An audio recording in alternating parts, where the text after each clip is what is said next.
అమ్మ ఏం చేస్తున్నావు? కన్నయ్యకు ఇష్టమైనవి మక్క కూడా లేస్తాను. కన్నయ్య అంటే మా బాబు అండి. మా బాబుకి ఇష్టం అని చెప్పి మా మమ్మీ మక్క గుడాలు వేస్తుంది. ఎట్లా అంటే మక్క గుడాలు మా బాబుకి చాలా ఇష్టం. స్కూల్కి వెళ్ళి వచ్చేసరికి అమ్మమ్మ నాకు వేసి పెట్టని చెప్పిండు. అందుకని చెప్పి మా అమ్మ వేస్తుంది. దీనికోసం అని చెప్పి మనం మక్కలు నైట్ నానబెట్టుకోవాలండి. ఏం లేదండి, వీటి కోసం మార్కెట్లో పోటు మక్కలు అనేవి దొరుకుతాయి. వాటిల్లో ఆ మక్కలు అనుములు రెండు కలిసి మిక్స్ చేసి మనం నైట్ అంతా నానబెట్టుకోవాలి. నానబెట్టుకుంటాం కాబట్టి తర్వాత ఈజీగా ఉడుకుతాయి. దానికోసం మనం ఒక బౌల్ తీసుకొని దాంట్లో వాటర్ పెట్టి ఆ వాటర్ బాయిల్ అయిన తర్వాత ఇవి అందులో వేసుకోవాలి. అంటే కుక్కర్లో కూడా మనం ఉడకబెట్టవచ్చు, కానీ అమ్మ కుక్కర్లో ఉడకబెట్టలేదు. ఆ ప్రెషర్కి అవి బాగా మెత్తగా అయితే అనుములేమో ఉడుకుతాయి, మక్కలేమో ఉడకాయి అని చెప్పి అట్లా ఉడకబెట్టలేదు. అందుకని చెప్పి డైరెక్ట్ గంజులోనే బాయిల్ చేస్తుంది. ఇంకా నైట్ నానబెట్టినాం కాబట్టి ఈజీగానే ఉడుకుతుంది. తర్వాత మనం వాటిని చూసి కొంచెం బాయిల్డ్ అయిందా లేదా అని చెప్పి చూసుకొని అందులో ఉన్న వాటర్ మొత్తం మనం ఇలా వంపేసుకోవాలి. ప్రెషర్ కుక్కర్లో అయితే అంత కరెక్ట్గా ఉండదని అమ్మ డైరెక్ట్ ఇలా వేస్తుంది. ఇంకా వాటిని వంపేసుకున్న తర్వాత మొత్తం వాటర్ అన్ని మొత్తం పోయేంత వరకు మనం వంపుకోవాలి.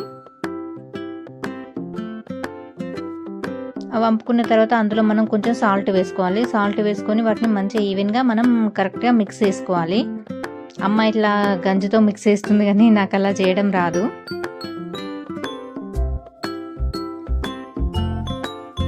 ఇంకా అలా మిక్స్ చేసుకొని కొంచెం అందులో ఇట్లా కొంచెం తడిగా ఉంటుంది కదా, అది పోయేంత వరకు ఒకసారి మళ్ళీ స్టవ్ సిమ్లో పెట్టి కొంచెం అలా స్టవ్ మీద పెట్టుకోవాలి. దీనికోసం ఒక 2 వెల్లుల్లి గడ్డలు తీసుకోవాలండి. మెయిన్గా వెల్లుల్లి దీనికి చాలా ఇంపార్టెంట్, దాంతోనే టేస్ట్ వస్తుంది. ఇంకా వాటిని ఒక బేషన్లో తీసుకొని పక్కన పెట్టేసుకోవాలి. అంటే ఇప్పుడు అవి కలపడానికి ఈజీగా ఉంటుంది కదా, అలా ఒక బేషన్లో తీసుకొని మనం పక్కన పెట్టేసుకోవాలి.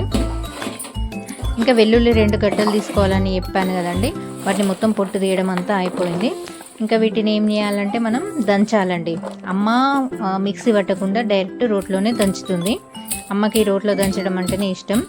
ఇంకా దీన్ని కచ్చాపచ్చగా మనం దంచుకోవాలి. మెయిన్గా దీంతో టేస్ట్ అని చెప్పాను కదా.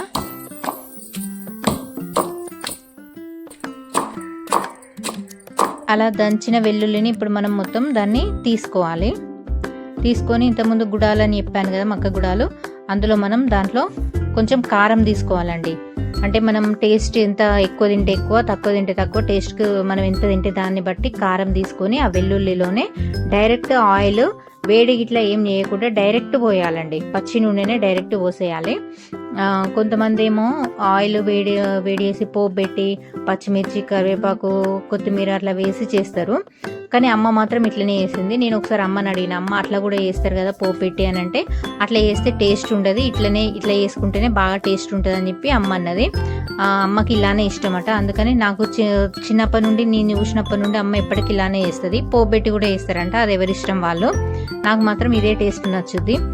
ఇంకా అంతా చేసుకొని ఒకవేళ మనకు స్పైసీ కావాలనుకుంటే ఇంకొంచెం కారం, సేమ్ అలానే కొంచెం అందులో ఆయిల్ పోసి మొత్తం టోటల్గా లోపల వరకు కలపాలండి. మొత్తం కలపకుంటే అంత బాగోదు. కరెక్ట్గా ఉందో లేదో అని చెప్పి అమ్మ ఒకసారి టేస్ట్ చూడమని దివ్యకి ఇచ్చింది. ఇంకా అమ్మ అట్లా కలుపుతూ ఉంటే నేను పక్క నుండి మరి అమ్మను వీడియో తీసుకున్నా. ఇంకా అట్లా కలిపిన తర్వాత అమ్మ నాకు ఒక బౌల్లో కొన్ని పెట్టింది టేస్ట్ చేయమని చెప్పి. ఇంకా నేను తీసుకున్నా. కానీ ఏ మాటకు ఆ మాట చెప్పాలండి, మక్క గుడాలు మాత్రం సూపర్గా ఉంటాయి. చిన్న మంచిగా ఉందా? ఇంకా మా చిన్నోడు వాడు ఎవరిని తినిపించకుండా వాడు మాత్రమే తిన్నాడు. వానికి కూడా బాగా నచ్చినాయి అంట. కొంచెం స్పైసీగా ఉన్నాయి కదా, వాడు టేస్ట్ ఫుల్ ఎంజాయ్ చేసుకుంటూ తిన్నాడు. ఇంకా వాడితో పాటు నేను కూడా పక్కన కూర్చొని బౌల్లో వాడితో పాటు నేను కూడా కూర్చొని తిన్నా. కానీ మక్క గుడాలు మాత్రం మంచిగా ఉన్నాయండి, నాకు బాగా నచ్చినాయి. చిన్నోడు నేను ఇద్దరం కలిసి పక్కన కూర్చొని నువ్వా నేనా అంటూ తిన్నాం. మక్క గుడాలు మీలో ఎంతమందికి ఇష్టం? మీరు కూడా మక్క గుడాలు అంటే ఇలానే వేసుకుంటారా, లేకుంటే వేరే లాగా ఏమైనా వేసుకుంటారా? నాకు కామెంట్లో చెప్పండి. మీకు ఎవరికి ఎంతమందికి మక్క గుడాలు అంటే ఇష్టమో నాకు చెప్పండి. నా వీడియో కనుక నచ్చినట్టయితే లైక్, షేర్, సబ్స్క్రైబ్ మర్చిపోకండి. Thank you very much. Roja Vijay creations. Bye bye.